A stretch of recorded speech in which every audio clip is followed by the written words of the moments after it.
Guide me among those whom thou hast guided aright, and preserve me among those whom thou hast preserved, and befriend me among those whom thou hast befriended. Bless me in whatsoever thou dost grant me, and deliver me from the evil of what thou hast judged. Surely thou judgest, and none can judge against thee, and he whom thou befriendest is not disgraced. Blessed art thou, O Lord, and exalted be thee above what they set up besides thee. I bear witness, nothing deserved to be served besides thee, and I bear witness that Muhammad is thy servant and apostle. Amen.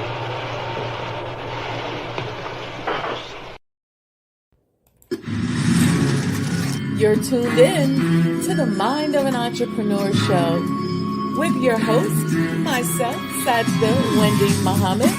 I am a multi-million-dollar business developer. I have developed business and real estate around the world, and I want to share with you my mental strategies, my technical strategies, and how I made it in the world of business. So I don't teach theory. I tell you about my life and introduce you to people who can also share with you what they've done to become successful. This is a practical show. This ain't a theory show. You don't want to miss it. So stay tuned. This is Sister Sajdah Muhammad. We are proud to announce that the Sajdah House commemorative Elijah coins are finally here.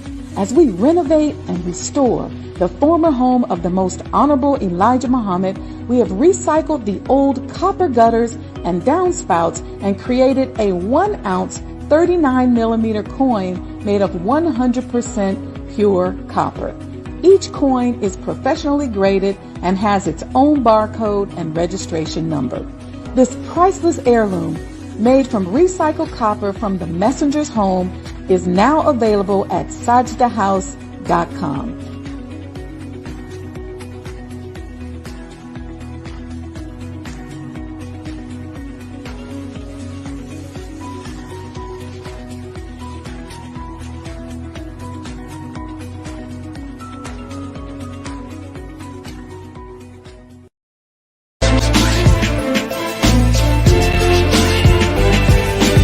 You belong to yourself. You're an independent people, created from the nation of free people. Yes, sir. You don't need to go nowhere but to yourself. Yes, sir. There will be a great separation. Yes, sir. So I said, it is on now. The college is meant to prepare you for your future. That the time dictates that if we don't do something for ourselves as a people, we will be destroyed. And the aim of the enemy right now is to take us out. We have God with us. We have Him as our guide. Yes, sir. We don't have to stand around here and ask the question, what must be done? Yes, sir. And let's go and do something. Yes, sir. We cannot sit down. We cannot lay down. Yes, sir. We must get up. Yes, sir. And go to work. Do you know what real joy is in life? Visioning something and bringing it into reality. That's real joy. Do you know what the next step in joy is? Behold how good and how pleasant it is for brethren to dwell in unity. Tonight, you need to fasten your seatbelts. We're going to hear from some of the greatest minds in the world. I don't know about you, but I'm tired of trusting our future and the future of our children into the hands of those who don't love us. I believe we need to revitalize black leadership.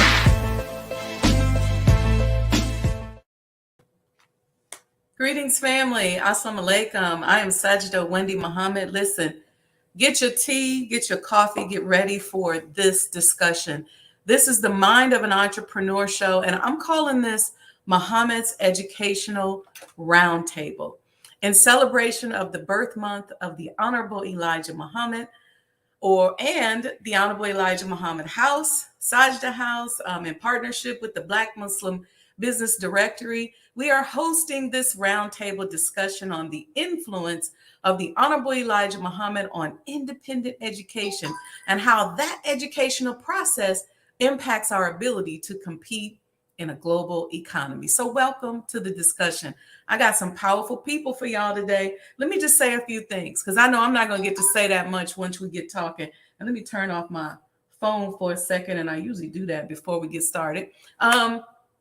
Look, building an economy requires that we develop a solid pipeline between our educational system and the world of business so that when you get ready to open a business, you're not impacted by the economic components that affect the current predatory capitalist system.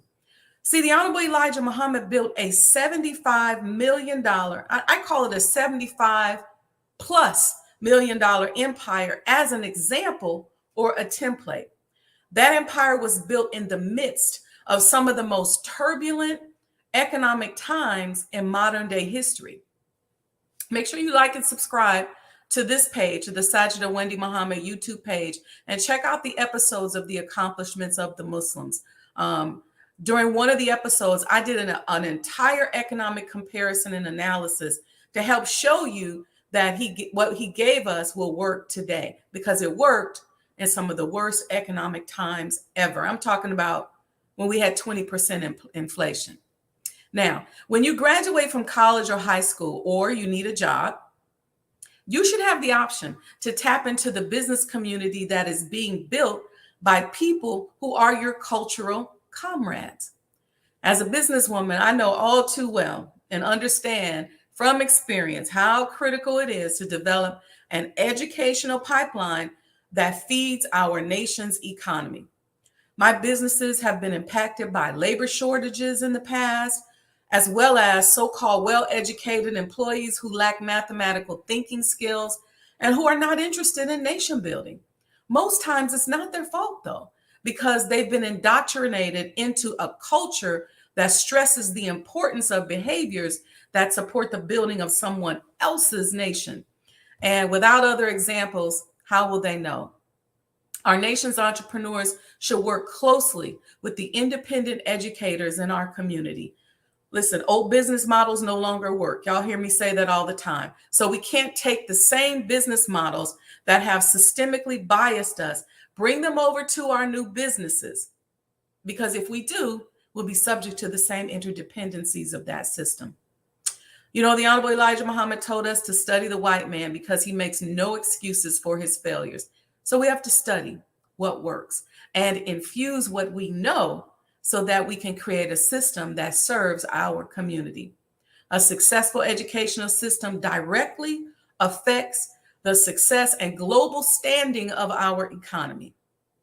The Honorable Elijah Muhammad, many of y'all don't know this, is an early pioneer for Black independent education. He and his followers went to jail on the false charge of contributing to the delinquency of minors. In actuality, he fought to teach Black children outside of public schools whose curriculums would otherwise stifle their intelligence and educational growth. Let me say this thing to you about how the economy is impacted. Research shows and has shown that education is indeed one, if not the most important determinant of economic growth. Those who now have Afrocentric schools or charter schools, they enjoy that freedom because the Honorable Elijah Muhammad won that fight. His wife, Mother Clara Muhammad, and others taught the children in their homes once her husband went to jail. They are pioneers of what we now call homeschooling. Well, guess what? When he then later goes on to build this template for us of the $75 million empire, don't think that the development of that educational system didn't play into that. All right. That'll affect the gross domestic product. I could go on and on, but let's begin the dialogue and partnership between our educators and our business leaders. I want to introduce to you my guest. I have so many professionals in our community to choose from. My goal today is to begin a dialogue and raise our awareness around the importance of a strong working relationship between our entrepreneurs and our educators. And I want each of us in our own areas to take this conversation to our local areas and just continue to have that conversation. We have to include people in our broader community who are also interested in nation building, but we have to begin to facilitate a dialogue between the two of us. My guests this afternoon are professionals in the world of education. They are thought leaders who have invested a significant portion of their lives investing in our youth. So what I'm going to do is I'm going to bring them on to the screen. And once we get them on the screen, I'm going to introduce them. Okay, brother. I think Brother Malik, your camera's off, but that's okay. We'll get it together. Let me first introduce Sister Lisa R. Muhammad. And I'm going to make these bios. I'm going to shorten them a little bit. But Lisa is an educational youth development consultant. She has a long background in her dedication to the development of our youth. She owns several companies, one of which is STS Consulting. And she works as an administrator at MUI Chicago. And if you know Lisa, you know she's all about the youth, and she's had a lifelong generational investment in the development of our youth. So we want to welcome Lisa. Then we have our brother, Alaikum Salam. We have our brother Talib Muhammad. Brother Talib, oh, he didn't put the whole name up here. Talib Kareem. Okay, Brother Talib don't do this, so I'm just honored to have him. He is the director of MUI Chicago, and he's a professional educator. He's got that right energy that you could just learn from. And I can see the students just loving him. And our goal is to just elevate what each of our brothers and sisters are doing. But especially Brother Talib, I just want you to know that we honor you and we thank you for being here today. Thank you. You're welcome. Then we have Brother Malik. Brother Malik, let me tell you, I was so impressed when I had a conversation. His camera's not on now, but he'll be back. He's been a registered member of the Nation of Islam. All of us are members of the Nation of Islam, but I want to say this specifically about him. He's been registered for 26 years. He and his wife, Sister Cherie Muhammad, have been blessed with 7 children, and they are intentional in their efforts to produce Muslim children. Their sacrifice, their struggle, their desire has led 6 of the 7 children into becoming active registered members of the Nation of Islam. And the 7th child has already declared that she will become the 6th to join the nation the moment she turns 16, inshallah. All 7 of Brother Malik and Sister Cherie's children were homeschooled. So he's going to add an interesting perspective to this. And they graduated with their high school diplomas between the ages of 13 through 15, respectively. So he's also the founder of New Foundation Educational Consultants and have been providing professional development, seminars, workshops, keynote addresses, and various trainings for the past 13 years. And so I'm honored to welcome Brother Malik. Brother Malik and I have a special connection because we're the adopted aunt and uncle of one of our nation's biggest influencers, Brother Ben X. Brother Ben X know how to pick him some influencers because he called me out the blue. Sis, assalamu alaikum. Would you be my auntie? And I think similar to Brother Malik. So we share that in common. Lastly, but not least, our powerhouse brother, Dr. Anthony S. Muhammad. That's right. Author and international thought leader. Listen, he's the CEO of New Frontier 21 Consulting. Listen, y'all, his resume is long, but let me just tell y'all this. He's so cold that he was recognized by the Global Gurus organization as one of the 30 most influential educational thought leaders 2 years in a row. And they probably should have gave it to him years before, but they just figured it out 2 years in a row. That's right. Look, he's a best-selling author. He got books, Revisiting Professional Learning Communities, Time for a change, 4 essential elements of a transformational school leader, transforming school culture, how to overcome staff division, overcoming the achievement gap, liberating mindsets of effective change, the will to lead and the skill to teach, transforming schools at every level. Listen, over 26 articles. We are powerhouses in this nation. And the goal of my channel, of my outreach that I've been doing since 2009, is to introduce the world to us. So welcome to everybody. I want to go around the room and have each of you share what has most impacted you about the Honorable Elijah Muhammad's universal educational system. And I know we know a lot, so y'all kind of keep the comments to about 2-3. I'm going to start with you, sister. Ladies first, sisters first. How has the Honorable Elijah Muhammad's system of education impacted you? Okay, so I'm going to keep it really short. It has impacted me in a manner that has made me determined to share the blessings of the educational paradigm that the Most Honorable Elijah Muhammad has offered to us for over 90 years. I am, of course, the child of Muslim parents, and I went to Muhammad University of Islam as a child. And my mother taught at Muhammad University. And my father, of course, was a minister under the Most Honorable Elijah Muhammad. May Allah be well pleased with him. And it was always told to us that we must master everything. So as a member of the administrative team now at MUI and a direct instruction service provider and an educational consultant, I always remember that, because often our children are given these low standards, and often their expectation of themselves is so low that they never reach the mark. So the way it has influenced me the most is it has led me to know, not just believe, that to know that the Honorable Elijah Muhammad's educational system, paradigm, and way of teaching is the only way to success for not just our children, anyone's children.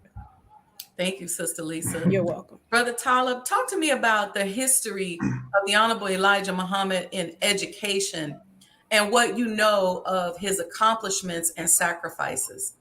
Well, I think you mentioned a little bit of it at the onset of the program, but we know that educational process, that new educational paradigm, began when the Honorable Elijah Muhammad met his teacher, Master Fard Muhammad, on that fateful day in September of 1931.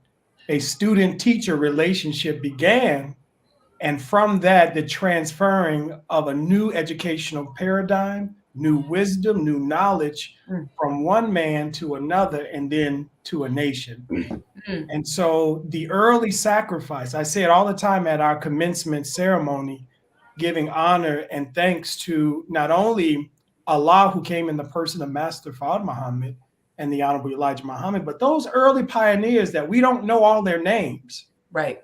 And they made a sacrifice in Detroit.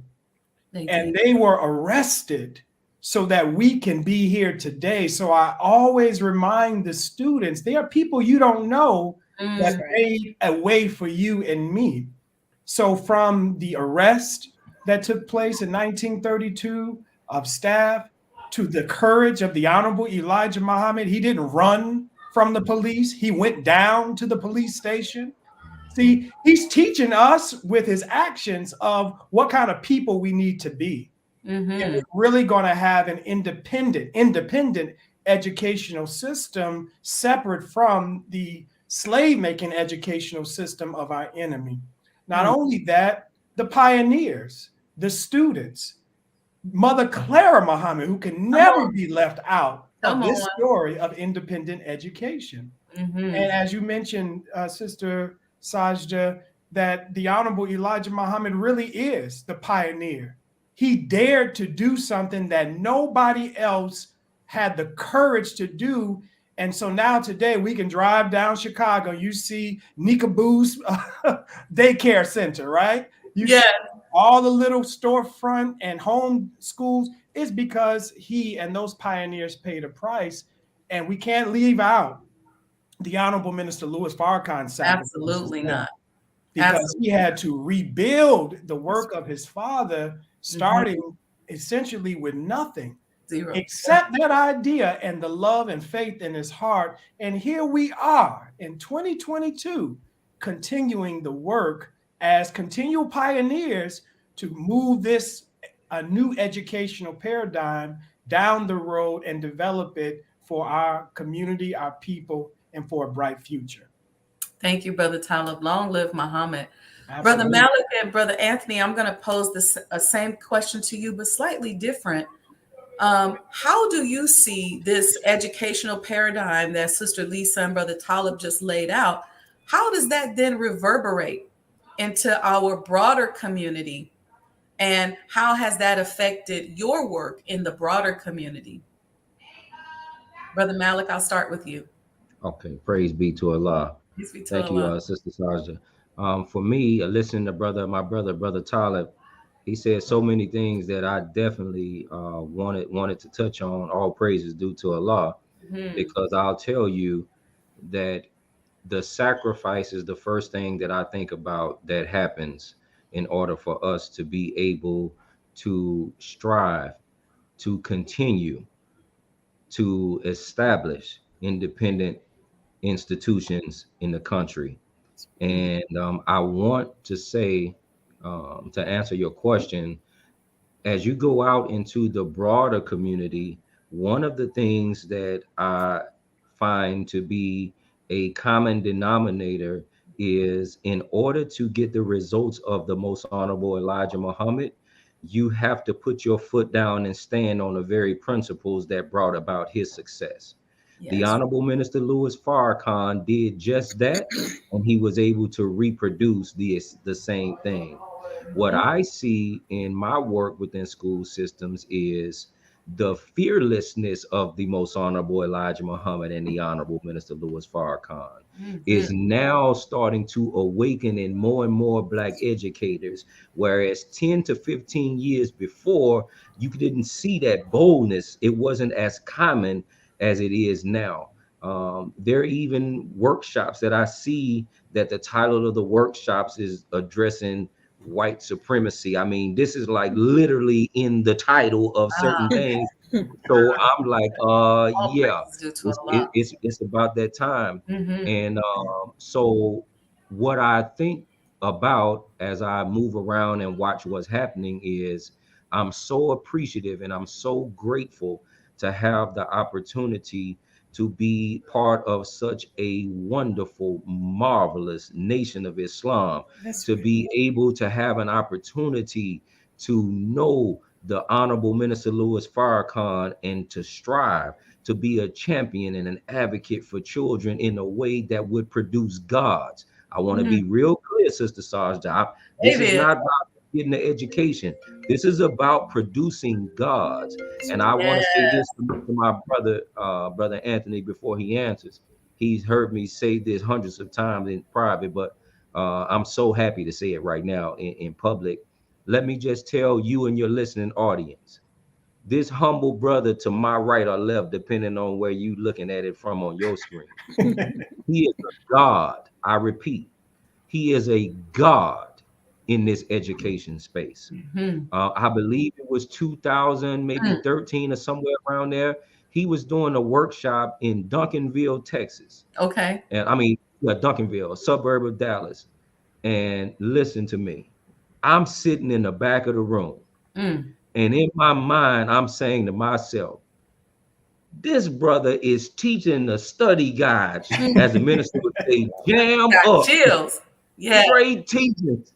And it was, I think at that time, it was very handful of people in the room, Black people in the room. And so when it was over, I, in amazement, was talking to the brother, and he's so humble and he's so knowledgeable. It is because of him that I'm in this consulting space to the degree that I am. That's what I'm He talking is my mentor. He is the person that I call on and go to for whatever I need in this educational space. And I'm just honored to be able to have him as my brother and my mentor, because he does not back down. I just want those who don't know him in the space like I see him in the space. He's not backing down. He's not hiding who he's with. He is for sure with the Honorable Minister Louis Farrakhan. And as a young brother coming into the space, he fed my faith so much that now it is to the point to where I'm learning of the answers and questions and conversations that he and I had before that I'm walking into now. So I just want to tell him that personally, that I love him, and I tell him all the time privately, but it's nothing like giving people flowers while they live. Amen. And I'm telling you right now, we are blessed in the Nation of Islam to have this brother on our side, because he is truly a God in the educational space. Thank you, Brother Allen. So well said. Brother Anthony, Dr. Anthony, what say you? We can't hear you. Oh no. I'm sorry, Brother Anthony. You're We can't hear you, Brother Anthony. I know he's saying some good stuff too. I think he has the things in his ears, so the mic probably right.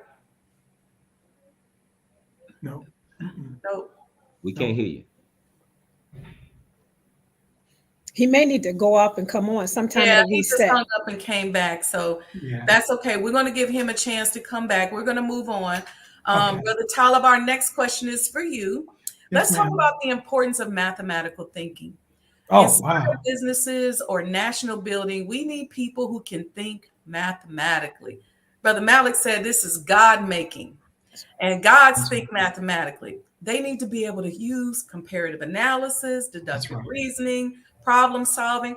How can the basics of reading, writing, and arithmetic help prepare our students to be creative professionals? Well, I think you really answered the question in the question, but it's so essential that we teach our children how to think, not just what to think. Mm-hmm. See, a lot of times people just want to, in the educational field, get over content. Yeah. But not enough critical analysis, not enough time to question what is being presented by the reader. Mm-hmm. You know, so thinking mathematically is not just thinking in terms of 1 + 1, but it's understanding cause and effect relationships.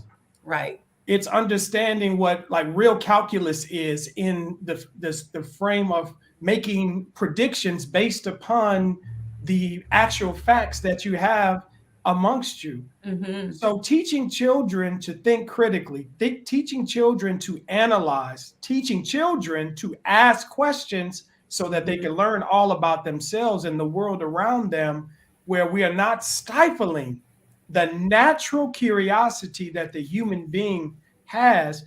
This all goes into developing a well-rounded student and human being. All of this has to be a part of any educational system that wants to develop a child, or develop a God, right, into his or her full potential. Yeah, amen. Brother Anthony, you back with us? I'm back. The problem was the input was on the wrong. I had to change the microphone input, so I apologize. No, it's okay. This is live TV. This happens. Yeah. So I just wanted to let you comment on the question, because I could feel the energy. I know you were saying something powerful, so I want to hear it before we go on to the next question. Well, thank you, dear sister, and I'm honored to be on the panel with these wonderful educators. And look like Brother Malik got kicked out for some reason. Yeah, hopefully he did. I was more than humbled by his comments, because I think we're all just servants trying to do the work, and we're, as the lessons tell us, that we're just all trying to be worthy and accepted before Allah. Amen. And if you're striving to do that, if you get accolades from men, then that's a bonus, but that's not your ultimate goal. That's right. In speaking of the influence of the Honorable Elijah Muhammad on me individually, and then on the broader spectrum, yes. He's my savior. Yes. He liberated me. I was a pretty decorated high school athlete who got caught in the world. I didn't know who I was. I thought my goal was to be a professional athlete, was to get fame and acclaim and BMW and maybe some women. And when I heard his message, he told me who I was. And I felt like I was liberated. Beautiful. And that liberation was the fact that I'm a direct descendant of Allah himself, and that we are victims of the greatest crime against humanity, and that Allah came to save us. and that through what he taught him, we'd be able to liberate our people and eventually liberate the entire planet. So the fact that I get a chance to walk in a light of knowing who I am, Yes, original man, the Asiatic black man, the maker, the owner, the cream of the planet Earth, God of the universe, not in a way that's haughty, but in taking the responsibility of sharing what I know and what is done for me. I watch the news a little differently than most. I read the signs. We have the guidance of the Honorable Minister Louis Farrakhan, his greatest minister and teacher. So I take that confidence into the education world with me. And what I found is that what we were taught in point number 12 was believe that Allah came in the person of Master Farad Muhammad, and that for him, he will set up a universal government of peace through which we can all live in peace. I found that message resonates with people. yes. I'm in the state of Utah today. Look at that. I'm going to Ethiopia in a couple of weeks. Wow. In Montana, South Dakota, south side of Chicago. That our message is a liberating message. That's right. And that when the best of us comes out and we're able to contribute to humanity and free ourselves of technology, free ourselves of greed, of selfishness, of hate, of vitriol towards others. Imagine how wonderful this world could be if all of the talents that God gave us, we can manifest, and as Brother Malik said, bring out the God in each and every one of us with a sense of brotherhood and sisterhood. That my talent is to help lift up Brother Talib, lift up Sister Lisa, and that education becomes a conduit to develop that type of intellect and character. That's right. And when I get a chance to go out, I feel myself, or I feel that I'm a representative of the Honorable Elijah Muhammad, spreading his message in a lane that I've been provided, and we've all been provided lanes, and we're building that universal government of peace. Because once the human being experiences liberation and peace, our natural gifts and talents come out, and we'll build paradise. That's right. On earth. But it's the devilishment, it's the hate, it's the self-hate, it's the lack of self-love that hinders that. And I'm so grateful that with the third grade education, the Honorable Elijah Muhammad felt that teaching that lesson to children, that we couldn't at that time teach them physics or chemistry, but self-love would be the foundation of them going into those endeavors. And we have doctors and nurses and engineers in the nation today because a man with a third grade education taught us about ourselves, liberating us to be able to manifest those talents. And the next frontier is the entire world. Yeah, that's amazing. Thank you, brother. Thank you for those very profound words.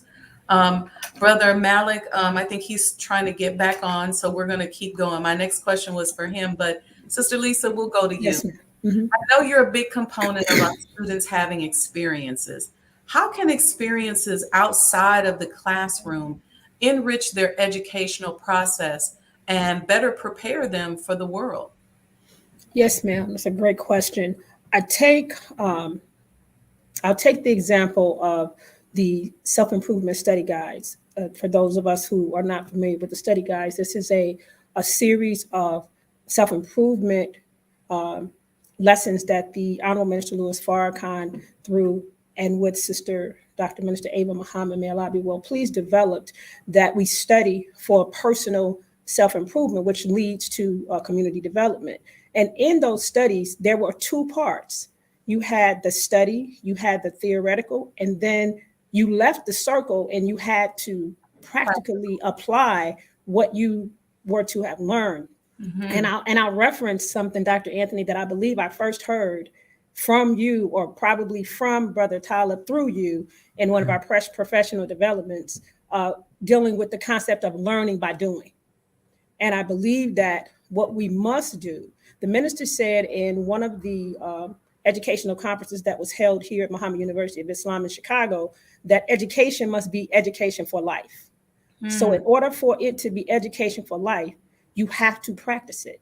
You can learn it, you can study it, but at some point, in order to demonstrate that you actually know it, you have to demonstrate it. And so you have to do it. And so that is one of the reasons where I am a absolutely serious advocate of making sure that whatever we're teaching from a theoretical standpoint, that student has to be able to demonstrate it from various and demonstrate an understanding of it from various angles and in real world situations. Brother Tyler, you asked Brother Tyler a question about mathematics, and that, of course, is one of the areas that I very much enjoy teaching.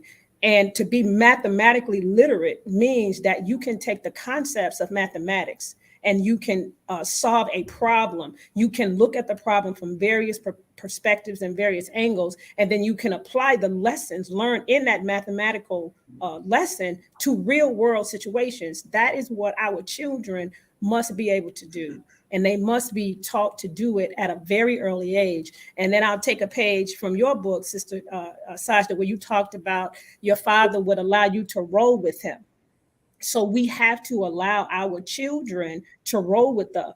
We have to allow our staff to roll with us. Everybody who has more has a responsibility and a duty to give more.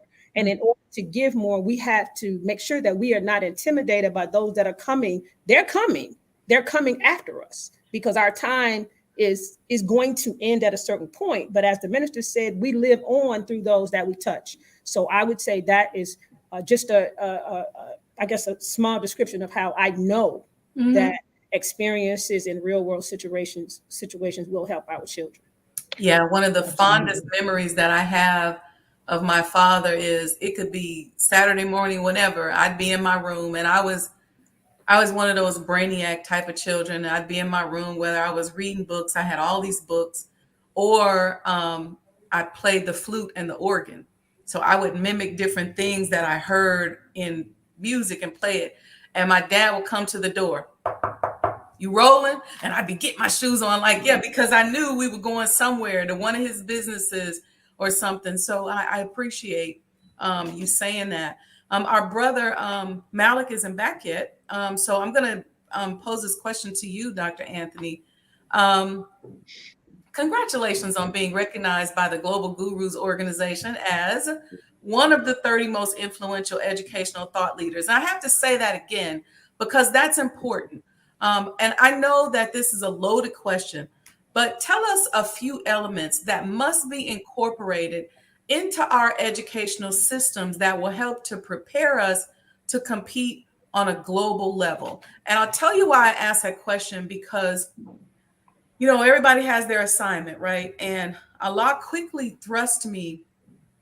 I worked for a number of years at the National Center and very closely, with the laboring staff, with the minister. And then a lot thrust me quickly. I left to take a 6-month break. But then he started moving me around internationally. And I found myself going, why am I here? Why am I here? And so I developed this, this whole thing of just really being an international entrepreneur. It became very easy for me to get paid consulting projects and start businesses. But as I sat there, I started to think, how do we compete on this level? And so I would pose that question to you today. Great question. Thank you. And I wanted to start by validating and supporting something what Sister Lisa said about experiential learning. Mm-hmm. From a neurological standpoint, when you experience something and it's fueled by curiosity, the brain actually forms a stronger synapse, which is the neurological connection of your learning, and it creates a learning network. So when you experience something, that actually creates a thicker synapse. It also, when curiosity fuels the learning, it also makes the body release dopamine, which some will call a natural high. Right. So when these things are not quickened in our students, then we wonder why they're bored and not engaged in school, because often as educators, we don't understand the science of neurology and the science of the brain and the science of human cognition, mm-hmm. which our current public system misses the mark on in many ways. To go to your question about international preparation, mm-hmm. as I get a chance to travel internationally, because we've been taught in a way that we think about a nation, not a church, not an organization, but a nation. I've gotten the opportunity as I've traveled to see how nations are constructed Yes. and what they need. That's what I want. Somebody Yes. has to design roads. Somebody has to build a waterworks and a water purification system. Somebody has to run an electrical grid. Yes. Somebody has to create a health care system. Yes. Somebody needs to run the economic and monetary. So as we start to prepare our children, not to get a job, but to think about as pioneers, how can, if we got 7 to 10 states, Right. we even know what to do with them. Right. Well, we know how to build a factory and create a distribution system. So these real life dilemmas and quandaries, that if you want to, as the minister said, get out of being a colony where we're just sucked, the life is sucked out of our community, where our needs are taken care of by those around us, like infants, that we have to get up and do something for ourselves. Amen. So as believers, as we think about what can you contribute to the development of a community, a nation, that will be useful. I think about the European colonists who came over to the United States, and I mean, these were really the underbelly of European society. These weren't the cream of the crop. No. And in less than 200 years, they were able to create one of the greatest nations in the last 6,000 years. Because they didn't waste their time on being trifling. Come on, brother. They didn't waste their time on idle talk and doubt. They created a doctrine called manifest destiny and saw themselves as rulers from Atlantic to Pacific. They built millions of miles of roads, an entire electrical grid. They produced a water and public works system. This is how we have to start to teach our children, not passing some frivolous standardized test. It's nice to do that, but that's not the hallmark of excellence. So our children have to start to learn as architects and builders, what can you learn in your 12, 13 years in education that would allow you to be a contributor to that?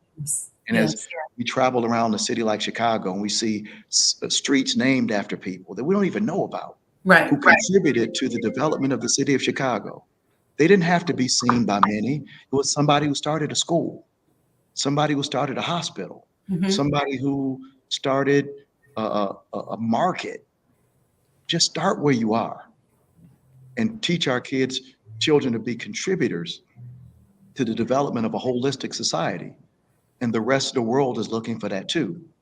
I remember I'll close when Malcolm X went to the African Union and he came to them saying that I came to Africa to learn from you about how we can produce unity back in the United States.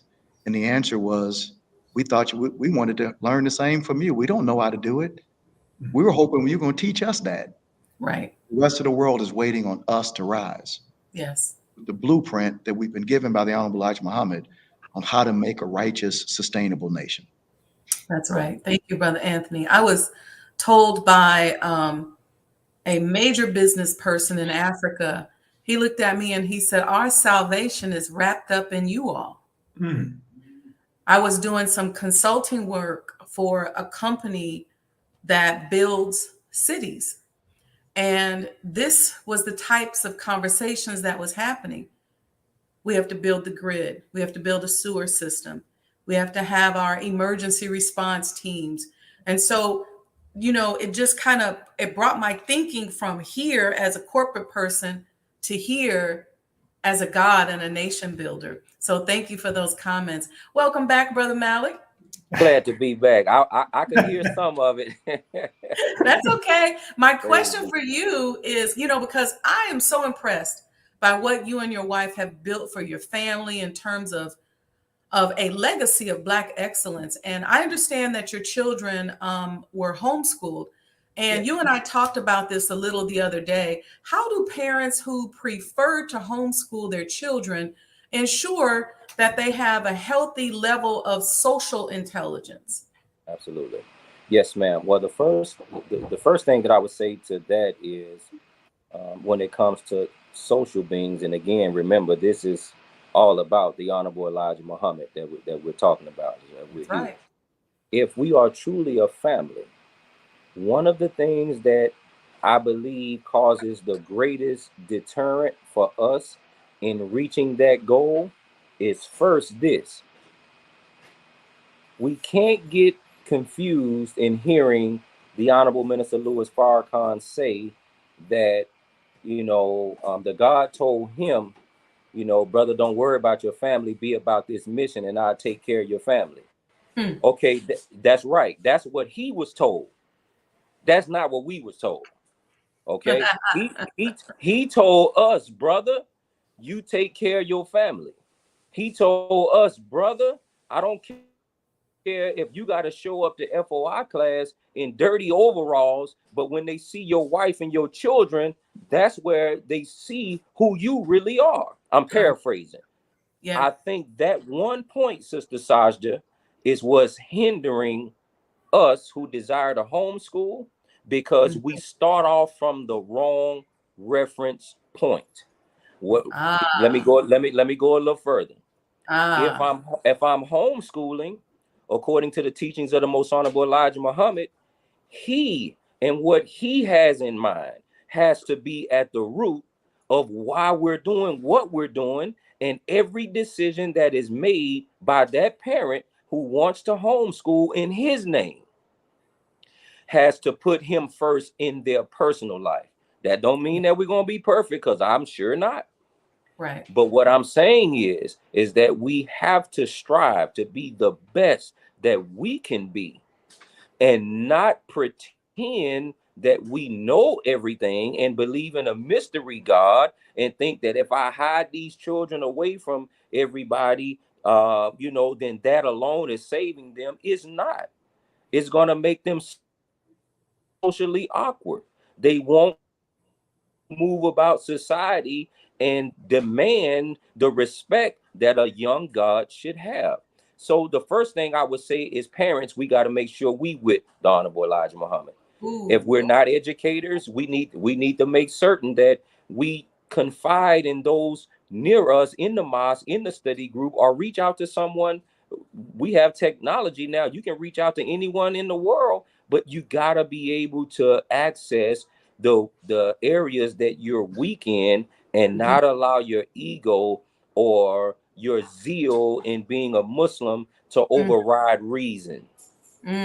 Because oftentimes we'll say, and I know everybody on this call can bear witness, you'll meet a parent and they'll say, yeah, my children are homeschooled, my children are this. But I mean, if we want to take the standards, the basic standards of the enemy, most of the times we won't even meet the enemy standards, talking about we producing gods. That's not right. And we're misleading the youth down a path that's going to make it extremely difficult for them to overcome, because we know in education that all it takes is 1 year of bad instruction. You're going to need 3 years of instruction from a master teacher just to recover from that 1 year of bad instruction.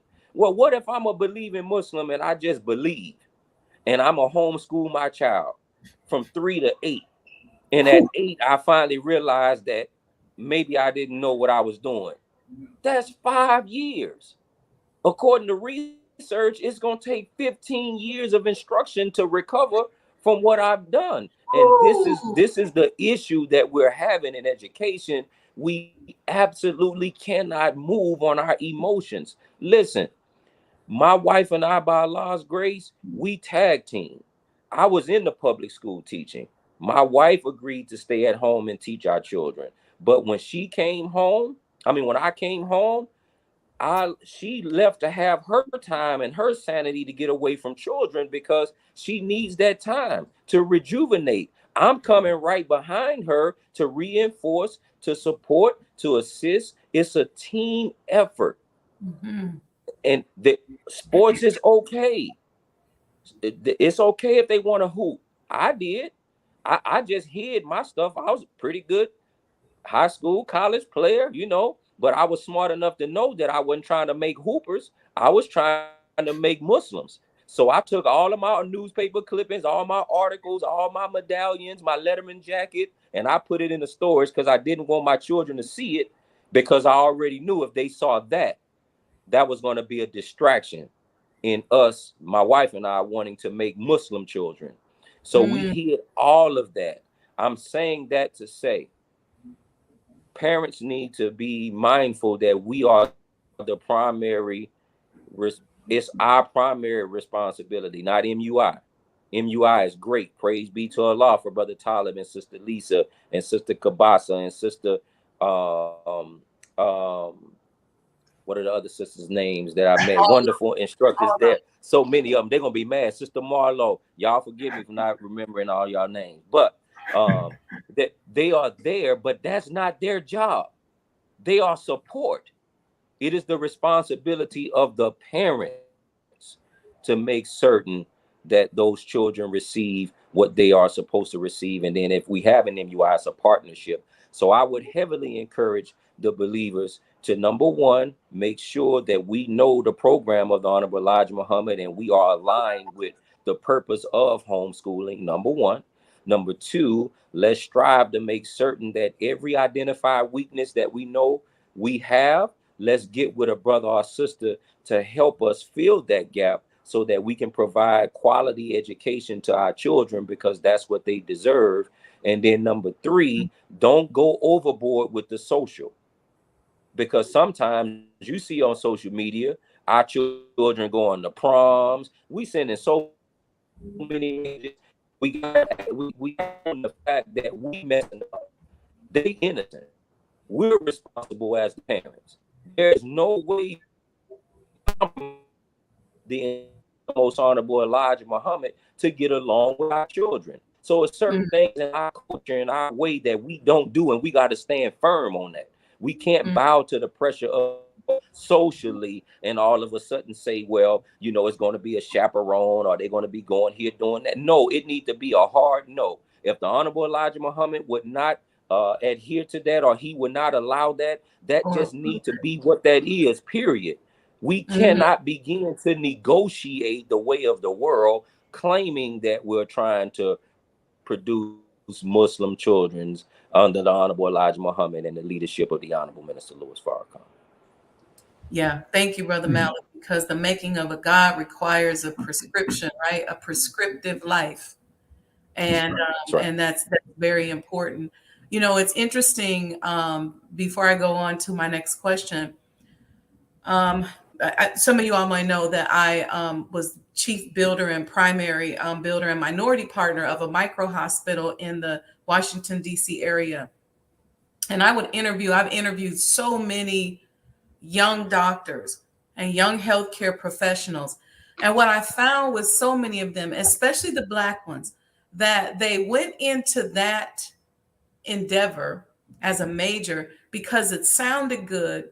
And, you know, we see the world based on how the world sees us, right? So if our parent says, oh, my daughter's going to be a doctor, or my son's going to be a microsurgeon or whatever, then the child goes through with it, but it's not their passion. And so my question for Brother Talib, I'll start with you, is how do you pull out their passion as opposed to socially and culturally pushing them into a field of study that they really don't have a passion for? And I'll give you one other, let me just say a few things on that. My business partner grew up in the streets. His mother is from Mississippi. His father was from Liberia. And his father got killed in a coup attempt with President Tolbert when he was like 10 or 11 years old. So his mother was left to raise 8 children, 8 boys on a teacher's salary. So naturally, the boys went out in the street. They started gangs, they sold drugs, they was doing all kind of stuff. And one day he just said he knew he always wanted to be a doctor. So he decided, okay, I'm going to go to school. I'm going to be a doctor. But what I watched from him, because it's his passion, I saw him save people's lives that nobody else could save. I literally could see the God come in him when he went into surgery, when some of these other people that probably had a longer resume would pass out at the sight of blood. Or if a patient smelled bad, they passed out. And so what I started to learn in that field was this is a big field we're pushing our children into. And it's just one of them. But nobody says to them, what are you passionate about? And so that's my question, Brother Talib. How do we help them find their authentic passion? I know the minister has so beautifully been telling us lately, be yourself. How do we do that as educators? Well, I have to be honest. I'm still learning that. I really am still learning that. But I would say this. The minister teaches us that what we love to do is what we're born to do. But sometimes if children, they'll love something for a moment. Right. And then they're moving on. So they had an affinity for it. I think part of the process is what we were talking about earlier, is that exposure to different things, different fields, so that they can have a broader picture. Because sometimes, as you mentioned, what you have in your head is what a doctor is, could be from television. Until you get in front of a real body that's reading it, and they're like, hey, I don't do blood. I just do, TV doctor stuff. And I've actually had young doctors tell me that I don't do blood. Exactly. So one of the things that I think is exposure. And I'm recalling my desire for my daughter. When she was young, we used to call her Dr. Sania because that's what we wanted her to be. Yeah. So it was Dr. Sania, and she had no inclination towards being a doctor. Then we thought it was Engineer Sania, and we tried to fund that and encourage it, and that wasn't her thing. So what we started to do was to just observe more, because we know in Islam there is no compulsion, but there's plenty of guidance. And we can support our children, and they're going to be trying to figure it out. But at the same time, as a parent, we should be exposing them. We should also be sharing with them what a nation needs according to the Honorable Elijah Muhammad, so that they have a broader awareness than just their own selves, but how they can render what they have and what they do into service for their nation. But just allowing them to have a level of experimentation that allows them to really find out who they are, not just on the broader sense, but really as a human being, what I love to do. And that takes being exposed to things and being exposed to experiences so they can really discover it. So that's an area that I'm still learning as I think that's excellent. Yeah. And giving them permission. Yes. I think that's awesome. Our last topic, I see a system. Thank you, Brother Talib, for that, by the way. Thank you. I see a system where our business community is more involved with the education of our children, from providing opportunities and creating talent pools to raising funds for independent education, to offering experiences such as career days, shadowing, apprenticeships, internships. And I want to pose this last questions to each of you. How do you see this type of relationship benefiting our children and the future of our nation? And I know we've kind of mulled over there, but I just want to bring it home with those programmatic things in terms of how this partnership between us as entrepreneurs and you all as educators can be more formally developed. And I'll start with you, Sister Lisa. Thank you. I'll say that actually your prior question to Brother Talib and this question are tied in. One of the areas that I believe that we have to continue to focus on, and we're blessed to be at Muhammad University, so this area is actually infused throughout our curriculum, is the development of character. Because character education helps to shape the way you think. And the way you think helps to shape the way you act. And the way you act, of course, will lead to the different opportunities. I believe with regard to our businesses and our entrepreneurs, especially I'll use you for an example. You've done so many series about predatory capitalism and conscious capitalism. Those are terms that most young people, most of the ones that I've worked with, they never would have heard of. They've never heard of until being fortunate and blessed to work with you. Well, that connection between Muhammad University of Islam and our affiliates with Sajdah House and the Mo Today movement and all of the different organizations and businesses that fall under the teachings of the Most Honorable Elijah Muhammad allows us to not only develop the student from an academic standpoint, but from a character standpoint, because we know that the minister has reminded us that you can be an educated devil. And so, like you said at the beginning, or it might have been before we went on the air, we cannot bring the enemy system of business into what we're saying is going to be now our businesses. The same thing applies when it comes to the educational program. So I think that we have to make sure that our young people know that it's not that you're entitled to work with businesses that are owned and operated by members of the Nation of Islam. You have to earn that. And the way you earn it is by developing yourself academically, developing your character. I know we've previously talked about even professional development from a consulting standpoint of how our students can learn even some of those things at a very young age. So there's a high expectation. And that's why they look forward to bringing our students on, because they have an expectation of not having to worry about dishonesty. They know there's a high level of integrity. So I think that we have to have some practical discussions, some real candid discussions about how the relationships can be developed, but there has to be some criteria, and there has to be a situation where the students that are placed into these programs actually earn those spots. Yeah, I love that. And shout out to Brother Wazir Muhammad, who was the former national accountant, who was very instrumental in bringing me to Chicago in the 90s. And he started me on my first assignment he gave me was he wanted me to start automating things. And I remember he kept saying to me over and over again, no, you can't bring that system over here. You got to put the teachers with it. And I did not understand that. And I always thought, it took me a while to get it. And it really wasn't until many years later when I started opening my own business, like, oh, this is how you infuse the teachings. This is how you put the study guides and your policies and procedures and your systems. And I said, what if I had been taught that as a little girl? Then Brother Wazir wouldn't have had to yell at me. I was a whole big college graduate. I thought I was really something, but that's just, I think to that point, that's very important. Brother Anthony, what say you to that? I would echo what Sister Lisa said, that the partnership has to be authentic, and there has to be some meaning and some integrity to it. And I bring up, I don't know if you've had a chance to read a book called The Prize, and it was chronicling the multi-million-dollar award that Mark Zuckerberg gave to the Newark Public Schools.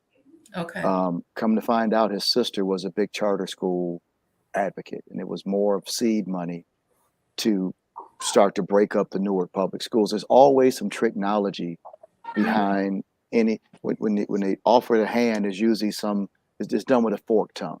Yeah. So we have to vet these opportunities very carefully and make sure that there's a partnership, because in this world, until there's a new world, nobody gives something for nothing. Right. And we have to vet their motives, their intentions, and to make sure that it's a true partnership and there's a benefit on both sides. And that's one of the ways that you can keep some of the satanic mind in check. But I'm always a little skeptical unless I know and that I've vetted the people that I want to give my children access to an opportunity to, that is for the right motivation, it's the right experience, that there's a benefit to procure from it, and that it's applicable to what the expectation I have for my child or children are. When I was a principal in Michigan, we had a whole business and community council that assisted us in taking our curriculum and our children applying it. But I vetted those people very carefully to make sure that white supremacy wouldn't come out in those opportunities, that a chance to mistreat our children or speak to them in a way that was demeaning, that you had to be the right person. So Sister Lisa's point about character is really essential. Though we want to be optimistic, we still are in Satan's world, hasn't fallen totally yet. Yeah. And we have to be careful. But those opportunities are invaluable. And that's the kind of opportunities that white children get they get that opportunity to do those internships, those externships, those experiences. But we have to be careful that we're not sacrificing our students, their morals, their moral development. And this becomes an experience that they can build upon the type of human being that we're trying to help them to become. But they are absolutely essential. It helps with the authenticity of the idea. We can transfer the idea into reality through having our children with opportunities to implement that in a way that enriches their learning experience. All praises due to Allah. And we are running short of time. I know everybody got day jobs, and Brother Anthony, I promise you I wouldn't keep you too long. I just want to go around the room real quickly. If you have any last minute remarks that you want to make, any suggestions, any opportunities, or any product or service that you would like to share with our listening audience. And I want to remind everyone, make sure you like and subscribe to this page. You can go back later and re-listen to this and any of our other Mind of an Entrepreneur programs, because we're really dissecting this whole idea of nation building and what it really means to be an entrepreneur as a conscious, God-fearing individual, and as someone who is looking to sustain themselves as a God, as opposed to as a colonized person or as a slave. So I'll go back to you, Brother Talib, and have you start. We'll just go around the room. Any last final comments, any websites or anything you want to give, and we'll sign off. And inshallah, we will be able to continue this discussion and really create these programs, because I'm the kind of person, I believe that in business, you're only as good as what you can make happen. And I don't want this to be just a great conversation, but then we never follow up with programs. I don't want this to be where ideas go to die. So we got to make sure we commit to the next stage. So Brother Talib, yes, I'll let you, with your closing remarks, start first. Well, first, real quick, I just want to thank you. It's such an honor to be on the panel with, of course, I work with Sister Lisa every single day, and I admire her and love her work. And she's so valued here at MUI and in our nation. And thank you, Sister Sajdah, for the invitation. And my two brothers that have become my mentors as well. Yes. The saga continues. I love you all deeply. I love your minds. I love how Allah is using both of you. I just love my nation. Just two quick things. One, of course, continue to support Muhammad University of Islam in whatever city that you're in. Yes. Your resources, your time. That's right.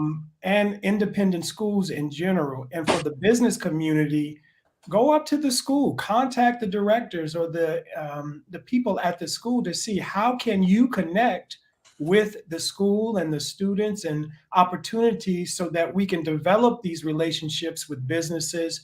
And even if you're, you don't have to be this large business, but it can be a business where our students and our children can see the connection between the classroom and the world that they're getting ready to walk into, or the world that they desire to create. So those would be the two things that I just would mention: support MUI and independent schools, and ask business owners and business people to connect with independent schools in their area. Sister Lisa, I'll go with you for your last minute comment and closing comments. Yes, ma'am. Sister Sajdah, you said what I was going to say, and then Brother Talib said what I was going to say. So I'll say, please support the Sajdah House Restoration and Renovation Initiative. It is through your efforts that we are blessed to be on this platform today. Brother Talib identified Brother Dr. Anthony and Brother Malik as his mentors. So I got to one up you because I get to have Sister Sajdah as my mentor. I'm claiming Brother Malik, I'm claiming Dr. Anthony, and I'm claiming you. So I thank Allah. I think I'm the baby in this group. But I'm so excited. And I would echo what Sister Sajdah said about not allowing this to be a nice conversation. I told myself that I'm going to start saying I'm an actualizer. You know how they have Equalizer movie? Well, I really want to be that actualizer. I want us to make our ideas real, make them concrete, because our children have been given a lot of empty promises, maybe not by us individually, but as a unit, our people have made a lot of promises and for whatever reason have not been able to keep them. And that one is not a good example for the young people, and it's not fair. And there's so much that we can do if we just come together. So please support the Sajdah House project, because I believe that through it, there are a number of initiatives that not only our young people can learn about, but they can become actively engaged in. So that would be my piece. Thank you. Thank you so much, Sister. Yes, ma'am. Thank you. Yes, the Honorable Elijah Muhammad House, or Sajdah House, will be place-based education. And we want to do a big initiative with our independent school systems so they get a chance to learn the truth about the three great men that have everything to do with why we're even having this discussion today. So, Brother Malik, what would you say for your closing remarks? And please give any website or any information in case people want to bring you on board or hire you as well. Yes, ma'am. First, I want to thank you for the opportunity. I have thoroughly enjoyed myself today, and I pray Allah that we will get a chance to do it again, because it is a conversation that absolutely must continue. Yes. I want to thank you, Sister Lisa, Brother Talib, and Brother Anthony, my comrades in this fight for the independent academic institutions, whether it is on that field or it's in the mass society. One of the things that I want to say for us as believers is, please, I'm petitioning us all, let's start with the children who are in our home. If we have young children that are still school age, let's double down, triple down, quadruple down. Let's make certain that we are providing the needs, the time, the attention, the care for the children that we actually have in our own homes. Let's not treat them as if they already raised their hand to become a registered member in our nation. Let's treat them as if they need to get convinced. Let's treat them as lost founds. They just blessed to wear your Muhammad or your name.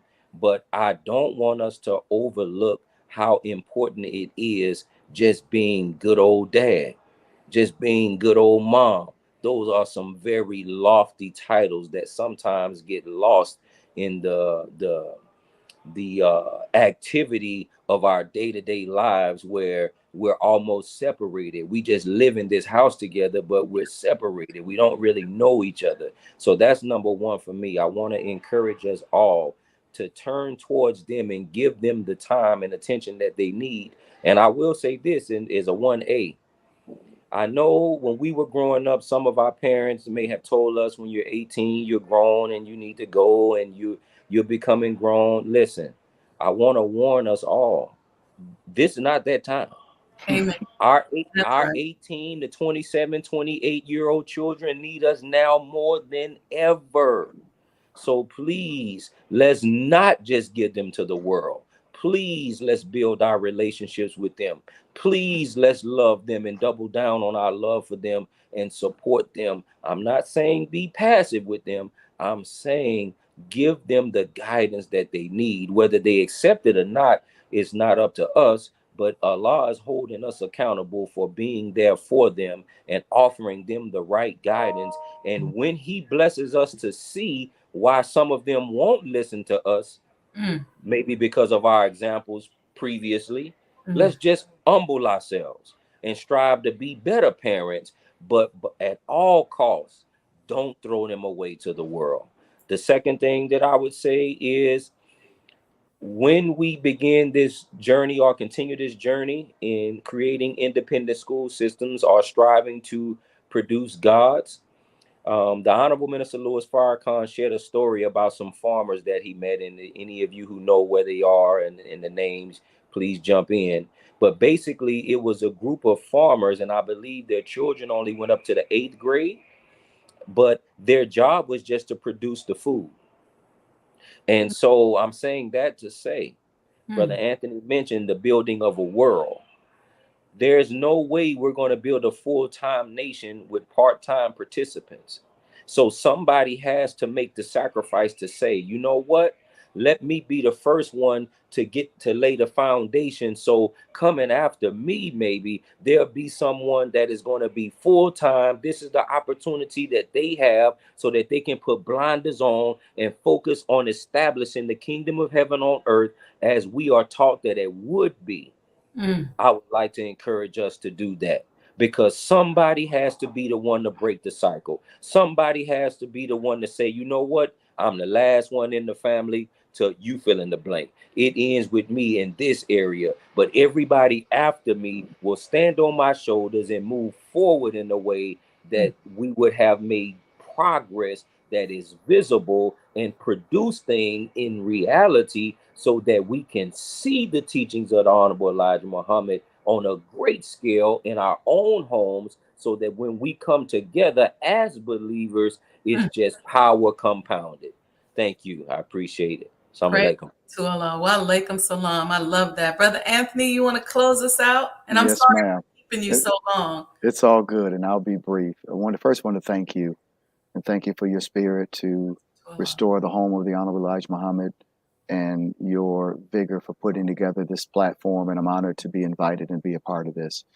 I'm honored to say thank you to my fellow panelists, who I respect as not only educators, but as great human beings and great Muslims.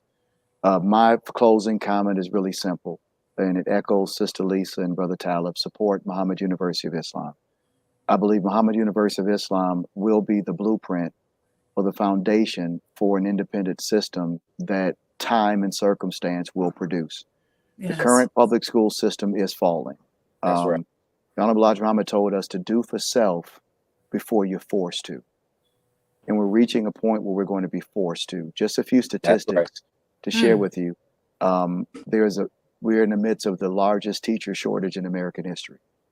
Fewer young people are going into education, and more teachers are retiring. Chicago Public Schools just this past year experienced an 85% increase in teacher resignation and teacher retirement. And most states are running a 25 to 30% decrease in new teacher certification. And you can guess which schools those teachers who are becoming certified are choosing not to go to. Come on now. It's the ones where the children look like us. Yes. So we are being forced into an independent system, whether we want to or not. So we might as well be proactive. And as our dear brother student Minister Nuri said, we want unity, not necessarily uniformity. Yeah. Every independent won't be MUI. We'll have Afrocentric schools, we'll have Christian schools, but MUI can serve as a blueprint of funding, structure, excellence for independent Black education. We can create a network. So if you want to do something just really just direct and right away, support financially, support with your efforts, support with your well wishes and resources, Muhammad University of Islam. Brother Talib, where do they go if they want to donate? People on here want to donate. I took down the donate to Sajdah House because we're going to get there. But I want to also put up how do they donate and support Muhammad University of Islam if there are people watching right now who want to give? They can go to our webpage at muichicago.org. They can also contact our main office here in Chicago, Illinois, 773-643-0700. And you can make a charitable donation either online, or you can send a check or money order if you're still doing that. It all goes to the same place. But most people are, right? Most people and I want to thank all of the people that do give donations. We've gotten donations from as much as $1 or $2, and someone will write a beautiful note, to donations to 5,000 or more. So don't think too little is not beneficial. Whatever God has blessed you with, we definitely can use your support so that it can help to better develop and further the programs that we have here at Muhammad University of Islam. So those two places, you can call us or you can go to muichicago.org. All of our information is there as well. Thank you all. Y'all got me up here about to cry. So I'm gonna get off of here, because when I start talking about my nation and I just hear all this beautiful energy, I get close to. I don't want to go into the ugly cry in front of all y'all right now. Thank you all for joining me. Thank you for accepting my invitation. Please let's all stay in touch so that we can really begin to bridge this gap and create a pipeline between our business people and our educational system. Thank you all. Thank you. Wa alaikum salam. Thank you, everybody, for joining us today. I had to get off of there because I was literally about to cry at the end.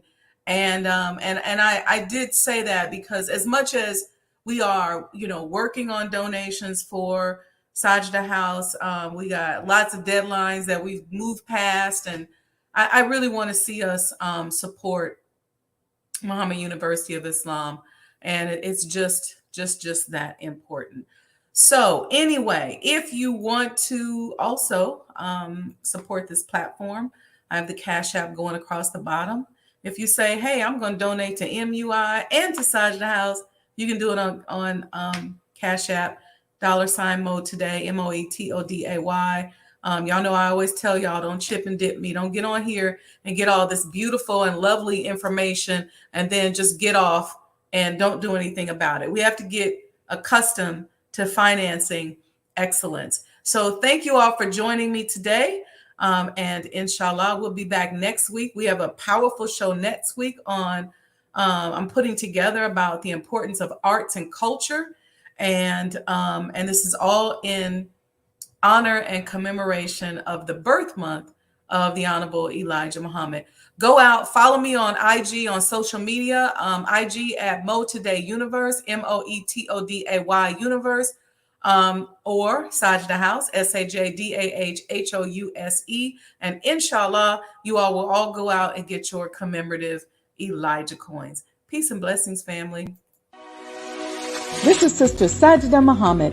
We are proud to announce that the Sajdah House commemorative Elijah coins are finally here.